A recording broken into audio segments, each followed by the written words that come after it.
नमामि गंगे की सफलता का सबसे बड़ा उदाहरण है प्रयागराज महाकुंभ की सफलता। सबसे बड़ी सफलता है। मैं आपको उदाहरण देता हूं, एक काशी का और दूसरा कानपुर का।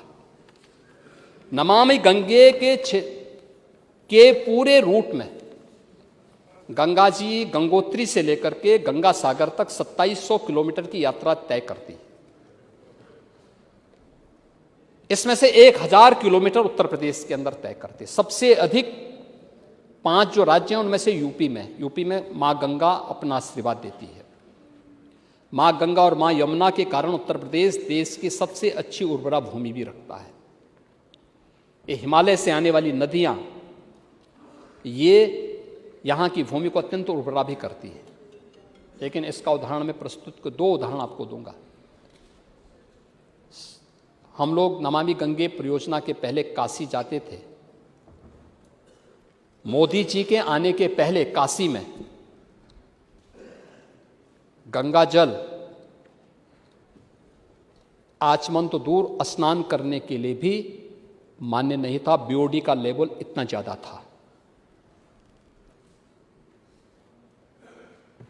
एनडीआरएफ की जो यूनिट वहां काम करती थी, उनसे आप पूछें, जो लोग उस समय काम करते थे, वे 2 दिन 4 दिन स्नान कर लें तो पूरी बॉडी में उनके लाल लाल चकत्ते पड़ जाते थे।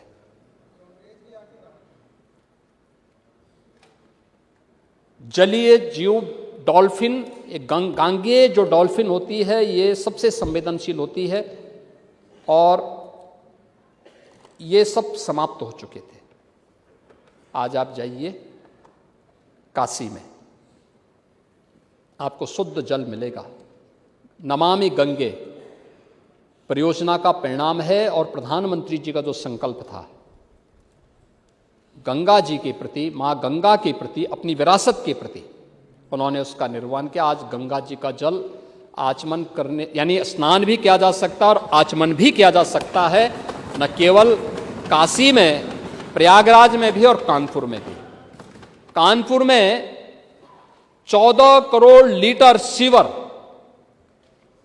प्रतिदिन गंगा जी में गिरता था। नमामि गंगे परियोजना में पैसा समाजवादी पार्टी की सरकार के समय भी ऑफर किया गया था। आप लोगों ने पैसा लिया नहीं, क्योंकि इसमें अकेले राज्य सरकार को ही नहीं, यानी पैसा भारत सरकार दे रही थी, लेकिन राज्य सरकार को भी अपने कुछ दायित्व निर्वहन करने थे, लेकिन आप करना नहीं चाहते थे। आज सीसा मऊ में आपने देखा होगा, वहाँ पे एसटीपी लगाने के बाद नाले टेप हो गए हैं, एक बूंद नहीं गिरता है, एक बूंद नहीं गिरता है। उस सीवर पॉइंट को हमने सेल्फी पॉइंट बनाने का काम भी ये डबल इंजन सरकार ने किया था और आदरणीय प्रधानमंत्री जी स्वयं वहाँ गए थे। क्या ये आप कर सकते थे? नहीं कर सकते थे। प्रत्यक्षम किम प्रमाणम, प्रत्यक्ष को कुछ भी प्रमाण की आवश्यकता नहीं पड़ती है। महाकुंभ की सफलता, माघ मेले की सफलता और अविरल निर्मल गंगा इस बात का उदाहरण है। हां, कुछ जगह कार्य और हो रहे हैं, ये कार्य समय पे होंगे और इनको आगे बढ़ाने का काम भी करेंगे।